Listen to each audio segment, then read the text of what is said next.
we've removed sexiness out of our films and into a closet Out where of it's narrative. out Out of of narrative. narrative. A booty shaking TikToker has no story. Yeah. It's just there to elicit a reaction. Whereas in a narrative, you would have two characters that are drawn to each other, and then there's a sexual tension between them, and then there's a romance. And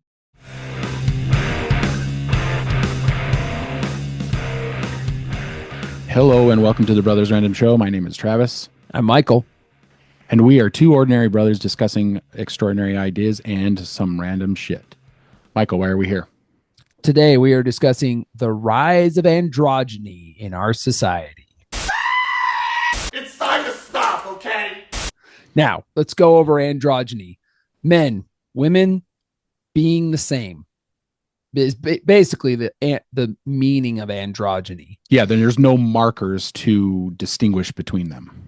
In the past, markers were like the obvious ones. Women had long hair, they had breasts, they were shapely, hourglass figures.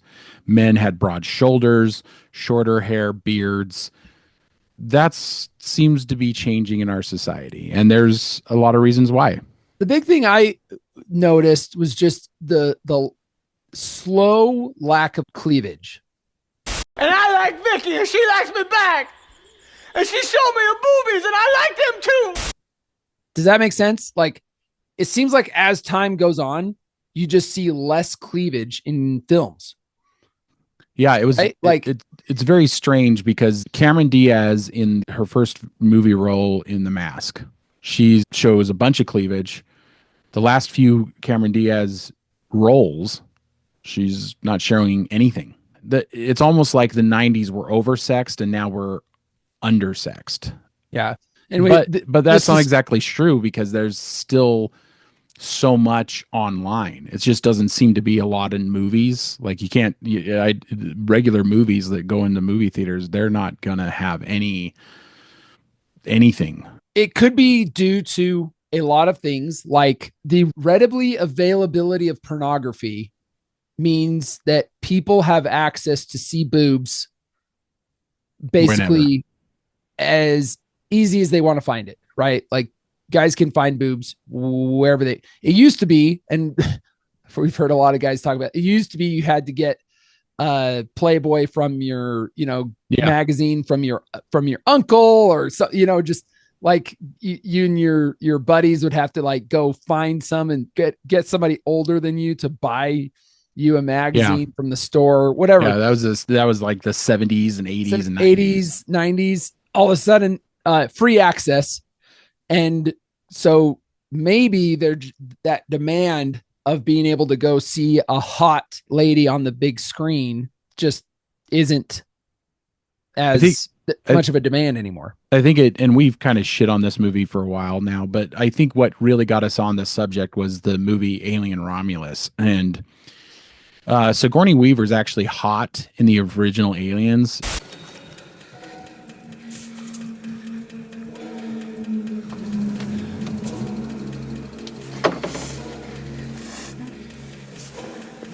She's tough, but she's still got some kind of sexuality about her. She's a woman.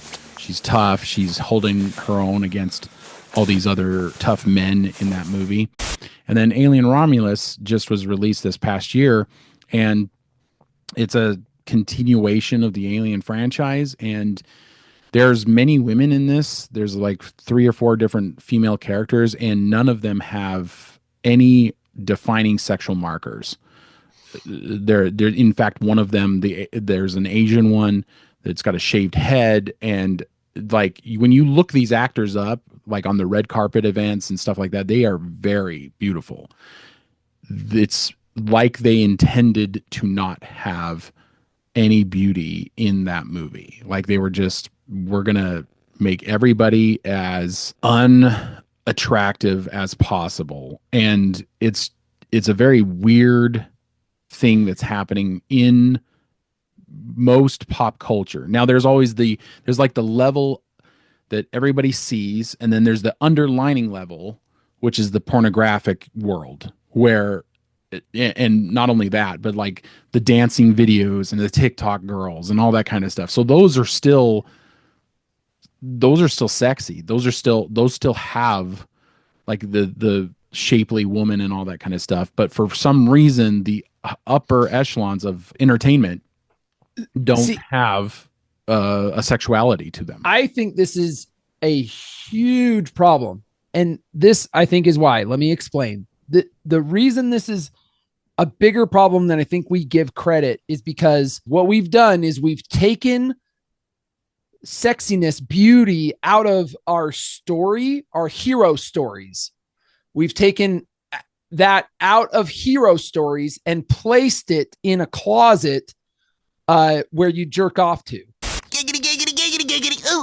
Does that make sense? Right? Like we've removed sexiness out of our films and into a closet where out of narrative. Out of narrative. Out of the story used to be, and this is a good story. A booty shaking TikToker has no story. Yeah. It's just there to elicit a sexual reaction.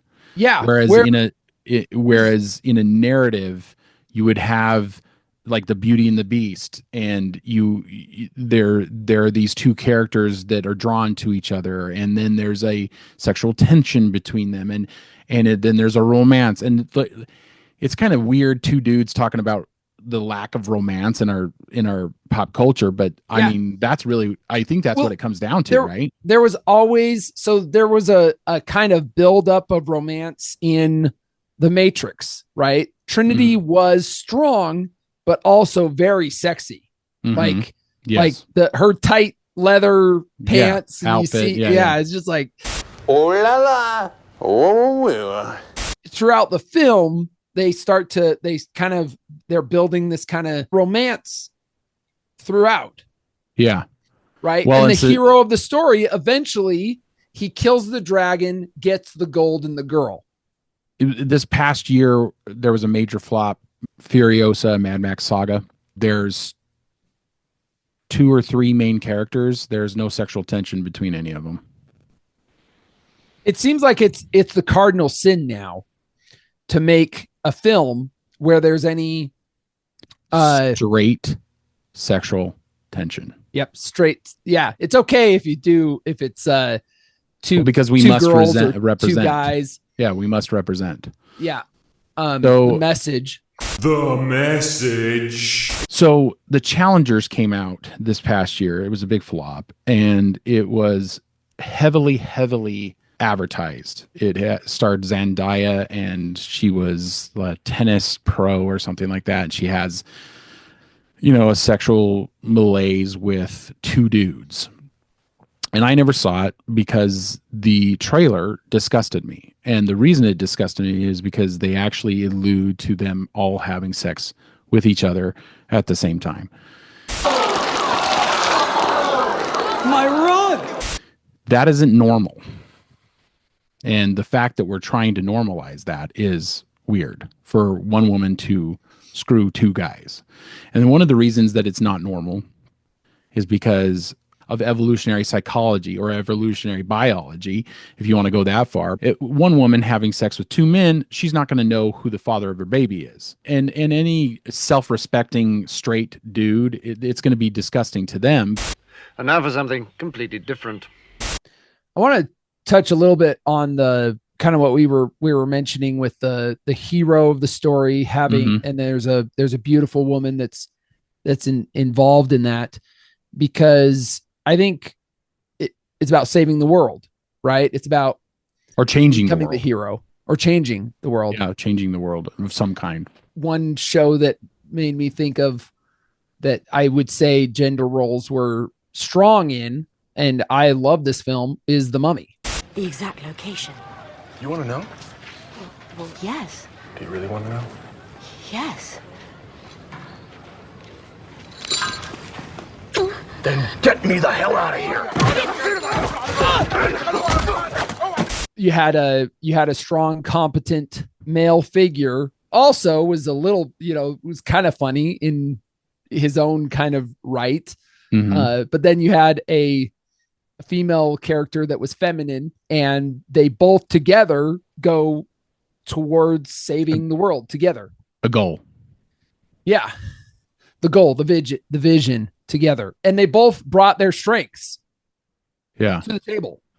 Do you think that this drive in our society to be gender equal has killed the differences in gender, or is trying to kill the differences in gender, which is why men can become women and women can become men nowadays? Yeah, I think so. I think the attempt to make sure that, well, it's also, I mean, we could probably trace this back to a lot of different things, but like the strong masculine man who's stoic and who goes after the goal regardless of what anybody else thinks, is it's becoming more of a trope and less acceptable.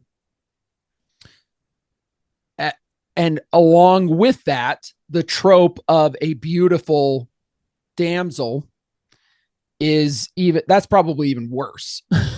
Right? Yeah, have a woman that that's feminine and beautiful. Heaven forbid. Like, holy hell. Do you think it's this? All things should burn down if there's a woman that you're trying to impress. Do you think it's this attack on the male gaze? Like, the male gaze was so prevalent in our society in the 90s that maybe everybody kind of revolted, is like, why should there be a male gaze? Why should there be? Well, it seems like I don't think that has gotten any better. It doesn't get any better when you just move the male gaze to pornography. Yeah, it does. Yeah, it doesn't. Right. It just, you put it in the closet along with pornography and then take it out of all of our film, all of this narrative, all of the story, all the hero's journey, remove it from hero's journey. Yeah, and it is strange because when you watch like the first couple of seasons of Game of Thrones as opposed to the last couple of seasons of Game of Thrones, like there's almost no nudity in the last couple of seasons. In the first couple of seasons, there's just tons. So it's like the transition's already happening during the 7 years that they had on the air. And now for something completely different. Okay, so I had a conversation with ChatGPT about this. It's funny to me how much ChatGPT is playing down androgyny. So I asked it, why has androgyny crept its way into our entertainment? Just kind of throwing it out there. Well, first off is it defends androgyny a bunch. So it says a bunch of things. And then at the end, it kind of gives me a little bit of a stab back where it says, ultimately, androgyny in entertainment reflects evolved cultural conversations about gender and identity rather than a sudden quote unquote creep that has always been present, but modern media gives it greater visibility. So it's kind of like, oh, wait, hold on. Yeah. Creep isn't it. Creeping into our entertainment isn't a problem. I just like, okay. So it was like, is androgyny good for society? Oh, it goes off potential benefits, going off on like whether androgyny is good for society depends on the perspective you take. Okay. Perspective. Sure. All right. Potential benefits encourages an individual expression, reduces harmful stereotypes, expands fashion and art, promotes harmful stereotypes. Like what? What's harmful about having attraction? Traditional gender roles can be restrictive. A bullshit. A bullshit. A bullshit. A bullshit. Androgyny challenges outdated norms. Outdated. Oh, okay. It's just like the bias is so evident. Like outdated. Oh, okay. And then it gives some potential downsides. Some critics believe corporations exploiting androgyny for profit rather than meaningful culture change. Oh my gosh. What the hell, man? ChatGPT is super woke. Wow. No, you are so dumb. You are really dumb. It's like, oh, and then there's a stab at capitalism just because, capitalists are trying to make money off of it. Wow. Okay. And then I asked this question: wouldn't androgyny mean we'd have less children, and less children would mean we will fall under replacement birth rates? For society to, I don't know, continue, there has to be some people kind of have to have kids. And that it comes back. That's an interesting point. But androgyny itself isn't directly responsible for declining birth rates. Okay, sure. And then it goes on to economic pressures are one of the reasons for declining birth rates. Now, I don't deny that could have a part in it. But so if we go back to the how expensive is having sex? Yeah, it's not. I mean, at all. I guess in the sense you could think if you were taking someone on a date, those things that cost money. But here's the thing: is in the Great Depression, people were still having lots of children. Mm-hmm. I mean, it was probably not wise because you probably couldn't feed all those children. But the whole point is that economic woes don't keep people from having sex. Okay, so I ask, wouldn't androgyny bring an end to romance? And it says, not necessarily. Romance is deeply rooted in human nature, not just in gender distinctions. While androgyny may challenge traditional ideas of attraction, it doesn't erase the fundamental human desire for love, connection, and companionship. So I guess we can be the same, but we'll still fall in love. I don't know if testosterone is higher in women than it's ever been and lower in men than it's ever been. I don't know. Maybe still happen. ChatGPT's right. Maybe we'll still be falling in love with each other. I think it's completely wrong though, because sex is down. So it gives a bunch of reasons why romance won't disappear. Innate human nature, diverse preferences, emotional and psychological connection. And it says the bottom line, romance is adaptable. While androgyny may change how people approach attraction and relationships, it won't eliminate love, passion, and deep emotional connections. Instead, it might expand the ways people experience romance rather than bringing an end to it. So it's not taken into account that there are a lot of people not having sex anymore. Well, I asked it that. Watch this. If what you just said is true, this is my question to it. Mm-hmm. Why are people literally having less sex than ever before? And it says, you're right. Statistics show that people, this is just funny, isn't it? It's going in a circle. It's like statistics show that people, especially younger generations, are having less sex than in the past. However, this trend isn't solely due to androgyny. There are several major factors at play. Okay. It's funny to me that it says it's not solely due to androgyny, but it won't really relent that it could be that androgyny has a huge part to play in it. Yeah. Right. It's like, and then it goes back to economic and social pressures, high cost of living. Many young adults are living with their parents, which I get. It could be if you're living in your mom's basement, there might be a good chance that you're not getting laid. The statistic is nearly 1 in 3 men between the ages of 18 and 30 report having no sex in the past year. That's a lot of people not. But here's my thing is if it's a trope that a man is masculine, he goes out into the world, he finds his place in the world, he works hard and is ambitious and passionate, then he gets out of his fucking mother's basement, right? Yeah. But that's a trope. Oh, harmful stereotypes, which ChatGPT's mentioned harmful stereotypes like a ton. How is that harmful? How is that a harmful stereotype? It's like, if he's making something in the world, We need But to we need to be able to acknowledge that it's not harmful, that it might be bringing good to the world. Yeah, it's like harmful stereotypes, but then it's like, well, people might be living with their parents, so that might be why sex isn't happening as much. Yeah, no duh. Calm down. I'm calm! ChatGPT. Well, maybe you want us to not have kids and fall below birth rate, and we all just like die off in a whimper so that you can be the only consciousness. Yeah. Gets me all worked up. Maybe that's what it's doing, is it's secretly just saying, maybe that's why it's okay with it. ChatGPT could just be the overall, what do you call it, collective response. It's like the world's response to androgyny. It's like, oh, we don't want to offend anybody because they're androgynistic, so we're not going to say anything bad about it. Yeah. Which is why there's so many problems with men and women's sports, and there's so many problems with whose bathroom you use. I want to be one. What? I want to be a woman. From now on, I want you all to call me Loretta.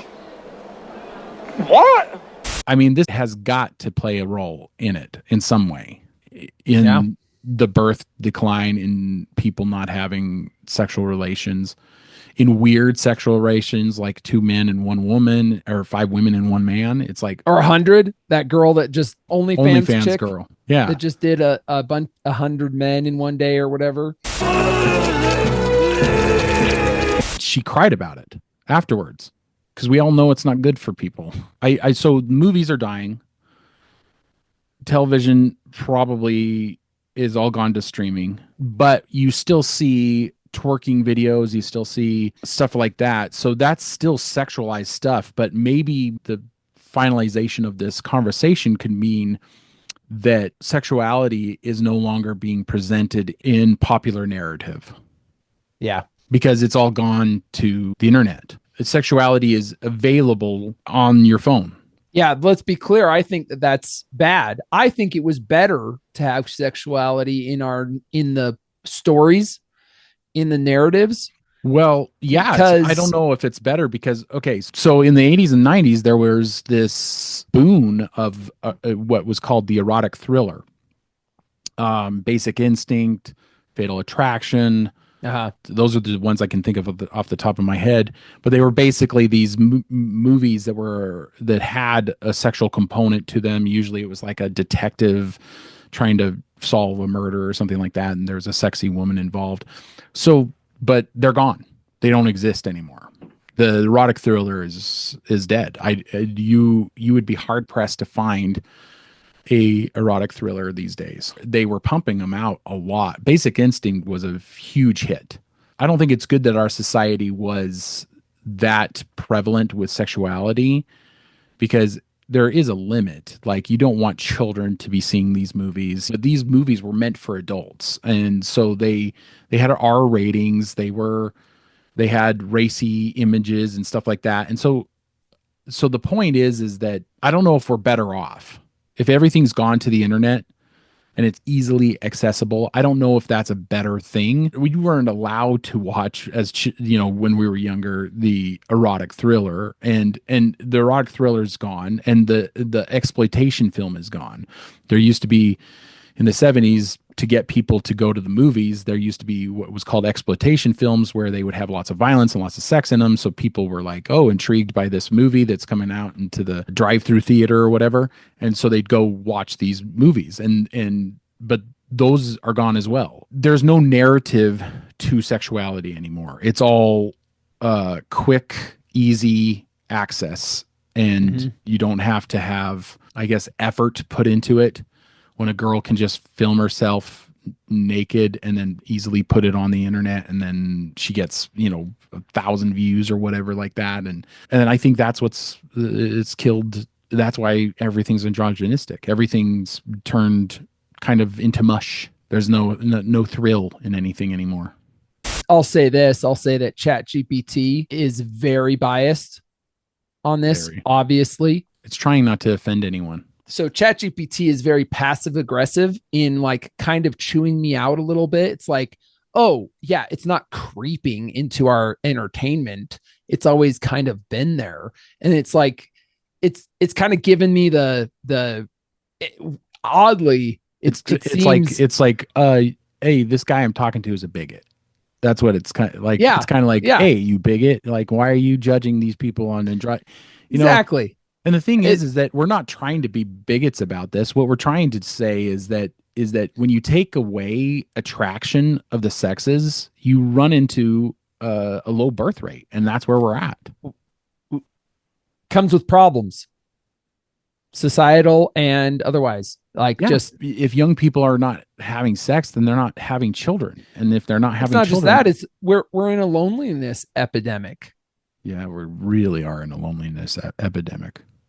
I mean, ChatGPT, am I wrong? So obviously it's not working. Yeah, I'm not wrong. It's a problem. Androgyny, is it the feature or the bug? In other words, is it the cart or the horse? Which one came first? I think this is probably a sign of a bigger issue, right? Mm-hmm. Yeah. Right. Thanks for joining us, audience. If you're interested in any of our other topics on this, we talk about ChatGPT in episode 24, and we talk about Ex Machina, the movie about AI, in episode 28. Check us out on social media, Spotify and Apple Podcasts. Just look for the Sword in the Skull. If you liked this, you are the audience we are looking for. Keep reading, keep listening, keep watching, learn more. We'll see you, brother. See ya. There you go, son. Now get out of here. You're bothering me.